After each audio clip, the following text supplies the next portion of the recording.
Hola, ¿cómo están? Bueno, hoy vamos a ver la clase donde vamos a analizar fundamentalmente el populismo y los planes quinquenales y su aplicación en Patagonia como un aspecto particular de ese proceso.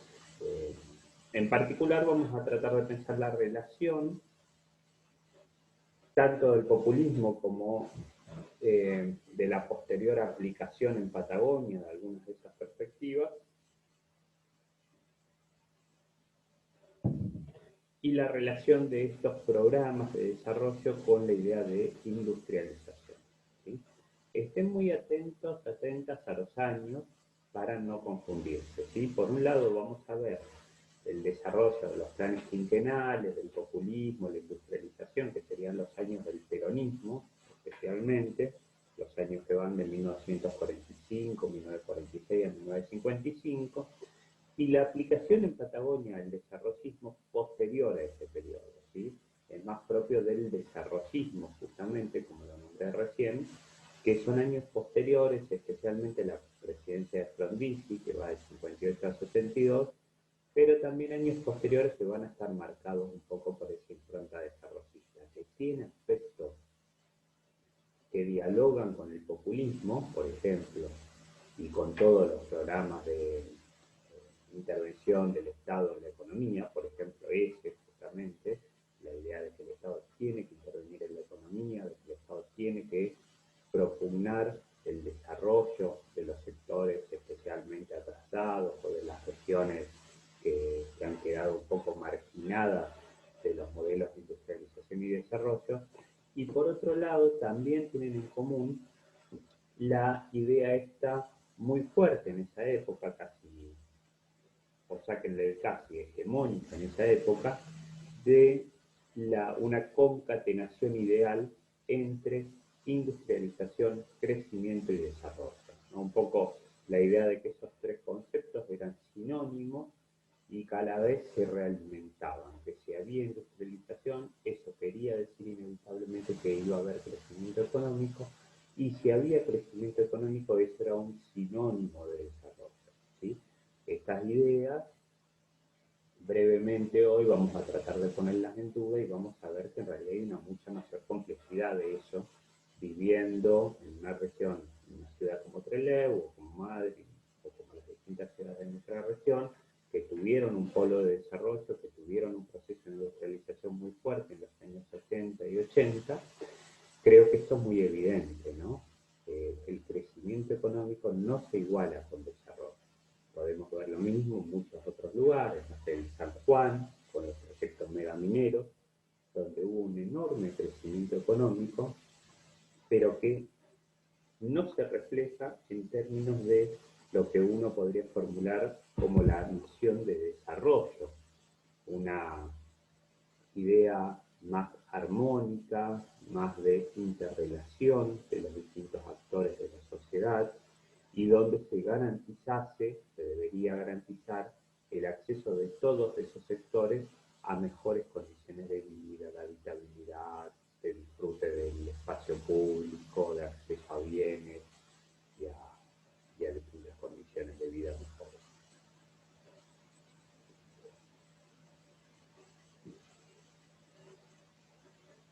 Bueno, ustedes todos, o sea, han visto varias veces y hemos hablado mucho a lo largo de la carrera del populismo, pero igual es importante, y más en esta etapa de la carrera, tratar de aclarar bien a qué nos referimos, ¿no? El tema de los conceptos de historia, ustedes saben que es central, que tiene que hacer un gran esfuerzo por tratar de conceptualizar adecuadamente, por desarrollar las palabras adecuadas, pero que no son palabras, son conceptos, para definir los procesos históricos. No podemos usar cualquier concepto para cualquier cosa, debemos aclarar y concretar conceptualmente nuestras observaciones sobre la realidad, justamente para que esas observaciones puedan ser comparables con las de otros. ¿Sí? Muchas veces, en lugar de hacerse eso, lo que se hace, especialmente desde el sentido común, desde el periodismo, por ejemplo, es ponerle el mismo nombre a fenómenos muy distintos y emparentarlos casi idealmente.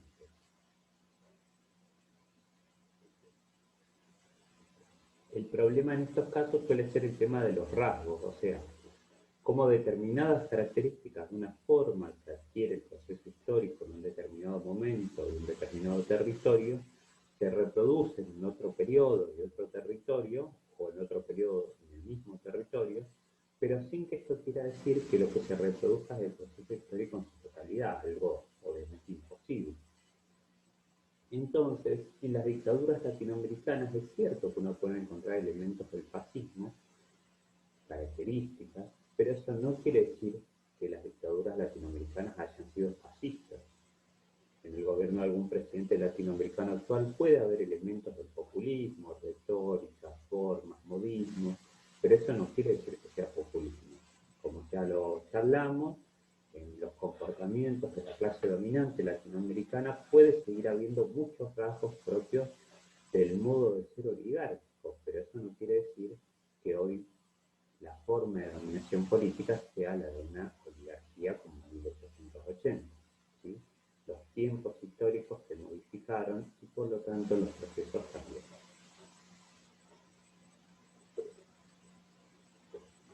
Por eso es fundamental encuadrar claramente de qué hablamos cuando hablamos del populismo. Hay tres procesos a los que se los denomina así comúnmente en términos históricos. Por un lado, un movimiento revolucionario ruso del siglo XIX, anterior a la organización del Partido Obrero Socialdemócrata Ruso, que luego hace la revolución, o una fracción hace la revolución de 1917, a un proceso político de granjeros de Estados Unidos a inicios del siglo XX, pequeños y medianos granjeros que intentan organizar un partido político propio, y fundamentalmente al proceso latinoamericano de gobiernos de amplia base social y poder muy concentrado que se dieron en América Latina entre fines de 1930 y fines de los años 50. Básicamente lo único que emparenta estos tres movimientos es la supuesta adscripción al pueblo que realizan constantemente en sus discursos, proclamas o pronunciamientos, esa búsqueda de volver a lo popular y de pretender encarnar la expresión genuina del pueblo del que son parte y al que suponen o plantean que representan. Vamos a partir de una definición concreta y específica. El populismo latinoamericano es expresión directa tanto del proceso de cambio en la estructura económica social como del proceso de luchas sociales que se venía produciendo en el país. Es claro entonces que partimos de una visión dialéctica que entienda lo que llamamos la estructura económica social, no como la base que determina todo, sino que entendemos este concepto, de acuerdo con el desarrollo conceptual del materialismo histórico, como una totalidad de movimiento que está profundamente relacionado con los procesos de lucha social, considerando que la estructura de una sociedad está en constante movimiento. Y por eso, lo que debemos investigar es ese movimiento de la sociedad en su conjunto.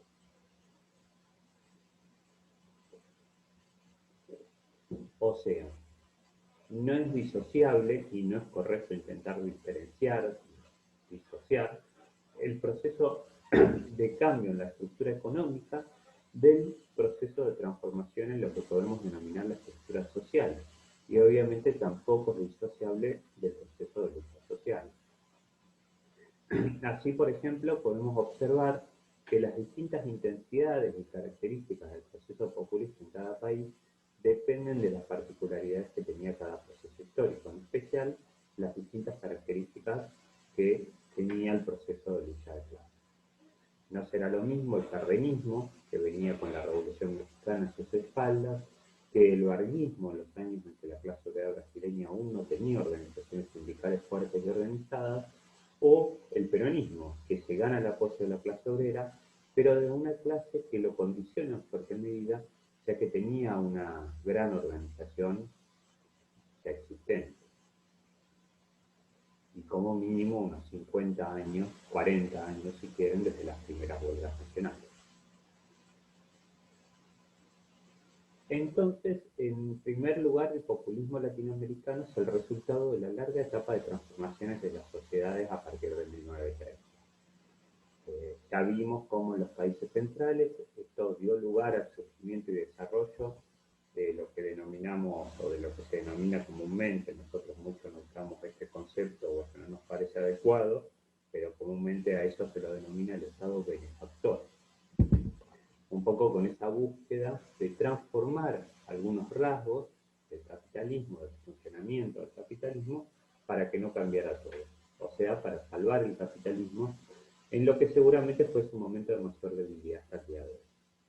El populismo es parte de ese proceso mundial, pero con las particularidades de Latinoamérica y del proceso por el que atravesaba el desarrollo capitalista en esta región, caracterizado porque todavía no estaba extendido sobre la totalidad de los territorios sociales y especialmente por su dependencia estructural de los países imperiales. Por ello, el populismo solo puede ser comprendido dentro del contexto de crisis política y crisis de proyecto económico que inaugura la crisis de 1930. Expresa entonces, en definitiva, el periodo de crisis que atraviesan a la vez la oligarquía y el liberalismo, siempre muy ligados a la historia latinoamericana.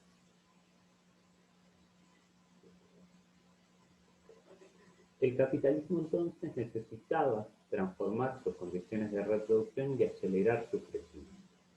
Para eso era fundamental generar la incorporación masiva de nuevos trabajadores a la producción capitalista y con eso a la generación de plusvalía. Necesitaba generar un enorme impulso en el sentido de desarrollar poderosamente el capitalismo latinoamericano en extensión. O sea, barrer con los elementos fuertes y aún poderosos de los antiguos modos de producción y poner a la gran mayoría de la población directamente en función de producir plusvalía para los capitales.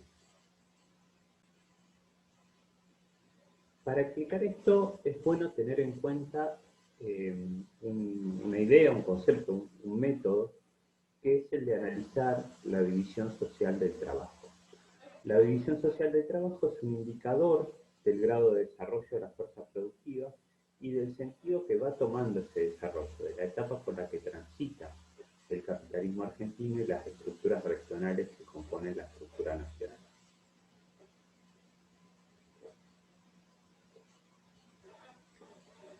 La metodología surge de un gran trabajo de Lenin, de un gran estudio que realizó Vladimir Lenin, que se llamó El desarrollo del capitalismo en Rusia, donde agrupó a la población en tres apartados fundamentales: población agrícola, población industrial y comercial y población no productiva.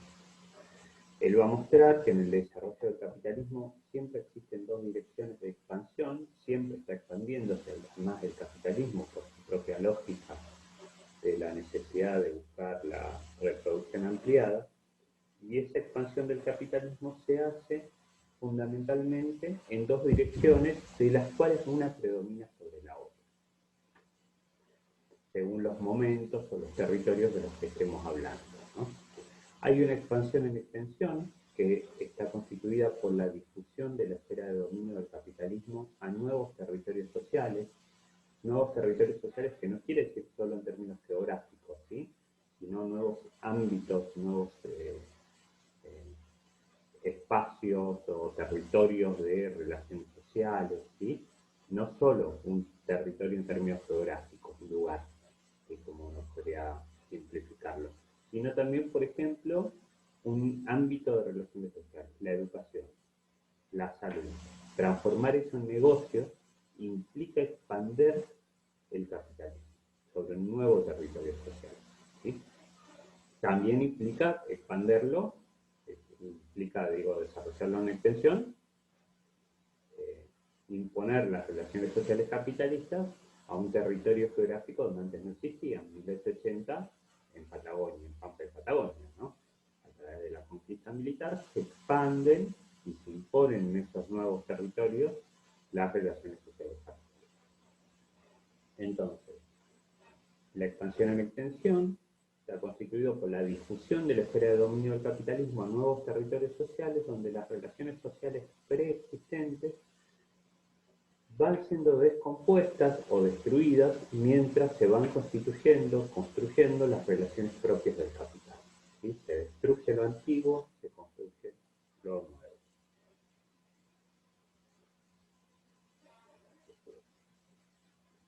La otra dirección de expansión del capitalismo es la que denominamos en profundidad. constituida por un mayor crecimiento de la agricultura capitalista y de la industria capitalista en un territorio social dado, donde las relaciones capitalistas ya eran dominantes. Acá se profundiza el dominio del capitalismo sobre un territorio que ya domina. Básicamente, en todo momento el capitalismo se desarrolla en ambos sentidos, como ya lo dijimos. Pero es muy importante y hace entender las bases por las que transita el capitalismo, el rol de cada territorio en su formación económica social y observar cuál de los dos sentidos es el predominante en el proceso de estudio. No lo vamos a poder ver aquí más profundamente, pero si observamos la división social del trabajo de Argentina y comparamos datos, veríamos claramente cómo se expresa este proceso y cómo Patagonia tiene una dinámica distinta a la nacional que explica en parte por qué el programa de industrialización es posterior en nuestra región.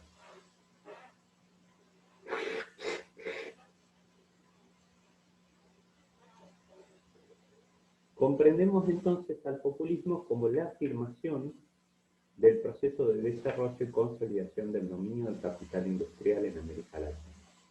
Podríamos decir que de su fase breve, pero muy intensa, de hegemonía.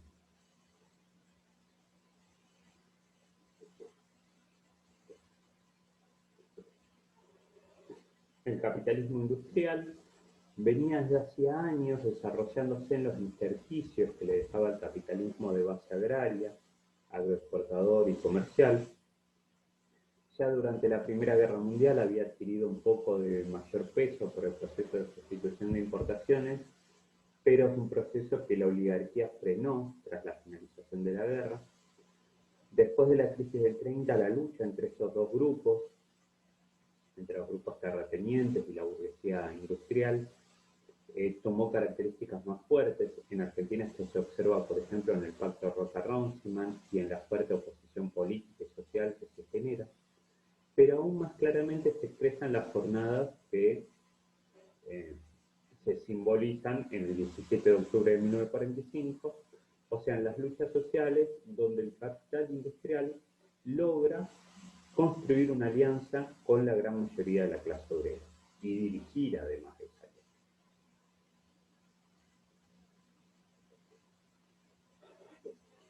A partir de ese momento se produce la fase que podemos pensar como de hegemonía del capital industrial. Se impone una transferencia de recursos del excedente agrario hacia la producción industrial, y en el caso de Argentina esto se produjo a través del IAPI, el Instituto Argentino de Promoción del Intercambio, que financiaba la producción industrial a través de distintos subsidios y aportes. El gobierno centralizaba el comercio exterior de los productos agrarios, comprando toda la producción exportada con un precio tope fijado de antemano, y la diferencia entre el precio que el gobierno pagaba a la producción local y el precio al que vendía esa producción hacia el exterior lograba un importante excedente que a partir de este programa no era ya apropiado por los terratenientes, sino por estos empresarios que invertían en el desarrollo industrial, ¿sí? Que muchos de esos podían también ser terratenientes, ¿sí? Pero lo que había acá entonces es una política estatal para redistribuir esas ganancias extraordinarias. En definitiva, para que la renta diferencial de la tierra no se la apropiase como se la venían apropiando a estos terratenientes, que como decía David Ricardo hace mucho tiempo, además se la apropiaban sin hacer nada para justificar esa apropiación de una enorme cantidad de riquezas, y redistribuirla para buscar el desarrollo industrial del país. En el caso de Argentina, esta porción de dinero era muy importante, sigue siéndolo, ¿no? Por eso siempre que hay algún intento de política del Estado de apropiarse de una porción de la renta diferencial, aun cuando sea una porción mínima para redistribuirla, hay una oposición feroz por parte de los terratenientes, porque estamos hablando de millones y millones y millones, ¿sí? Imagínense la oposición que pudo haber a un programa como el de IAPI, que era directamente apropiarse de la totalidad de la renta diferencial de la tierra y redistribuirla en función de políticas estatales. Bueno, En este caso, entonces, la cantidad de divisas de las que hablamos era muy importante por la renta diferencial que aseguraban y aseguran las fértiles tierras de la región central y además, especialmente en la etapa de la que estamos hablando, por la situación particular de la posguerra. Había finalizado la Guerra Mundial, la Segunda Guerra Mundial, y había una gran demanda de productos alimenticios en años en que todavía la producción de los países centrales no había logrado recuperar. Ahora, ¿por qué se daba el apoyo de la clase obrera a este proyecto del capital industrial?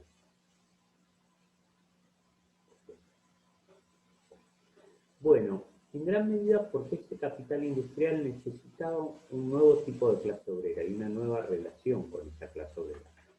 Por lo menos en esta breve coyuntura histórica, pero muy significativa, breve pero muy significativa. Siempre yo trato de marcar eso. Piensen que el populismo dura 10 años solamente, ¿sí? Más o menos, promedio en los países latinoamericanos.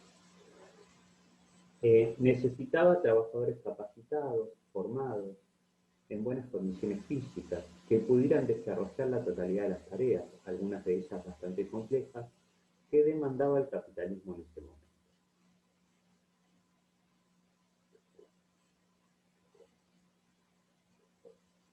Entonces se constituye una alianza de hecho entre lo que buscaba en ese momento como estrategia mayoritaria la clase obrera, que era mejorar sus condiciones de vida sin transformar la estructura de la sociedad, y el proyecto del capitalismo, que era incorporar a esos trabajadores como productores de plusvalía industrial. Esta alianza, o coincidencia de intereses, tendría corta duración, porque rápidamente se llegaría al límite de este proceso de crecimiento en extensión y se necesitaría empezar a crecer en profundidad, lo cual equivalía a profundizar la explotación de los trabajadores, algo que los trabajadores, en el marco de un gobierno como el peronismo, no podían o no querían aceptar.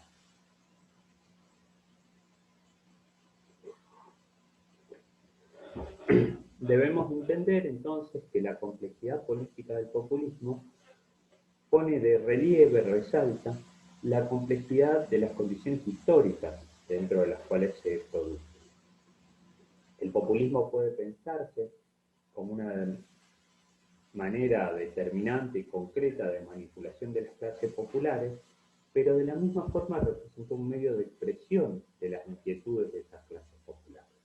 El populismo significa al mismo tiempo una forma de organización del poder para los grupos dominantes, distinta a la oligárquica, pero que no deja de ser una forma de organizar la dominación de clases, y a la vez es la principal forma o una de las principales formas de expresión política del ascenso popular en el proceso de desarrollo industrial y urbano.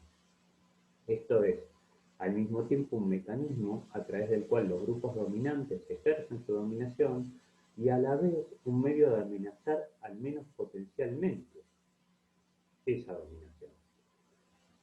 Los sectores industriales fueron tal vez los mayores beneficiarios de los cambios políticos que se produjeron después de 1930.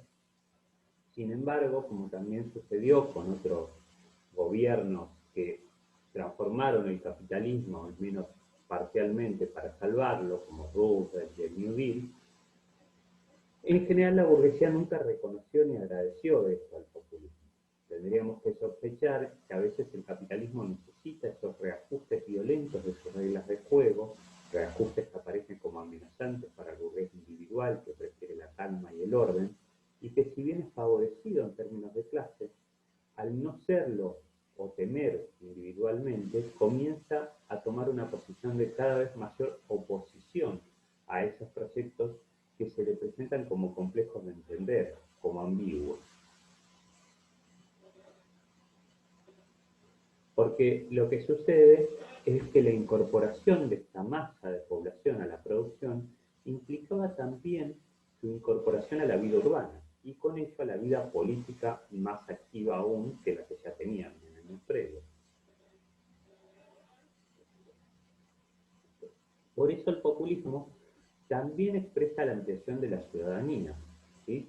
Tanto en términos de ciudadanía liberal burguesa como de procesos más colectivos, ¿sí? O sea, tanto en términos de reconocer derechos individuales como también de reconocer derechos colectivos o sujetos colectivos, como los sindicatos, como la misma clase obrera. ¿Sí? Junto con eso, se construían las corporaciones, sindicatos, corporaciones empresarias, realizando una especie de mix entre estas dos formas de representación de la sociedad, la liberal burguesa, individual, y la del corporativismo a partir de sujetos colectivos, de organizaciones conformes.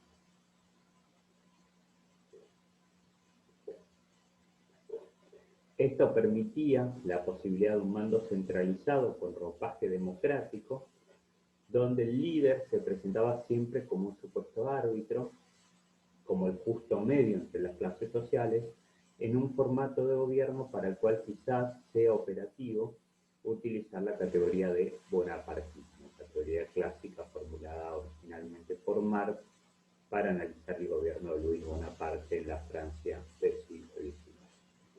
Bueno, cortamos acá para el primer video, así no quedan videos tan largos.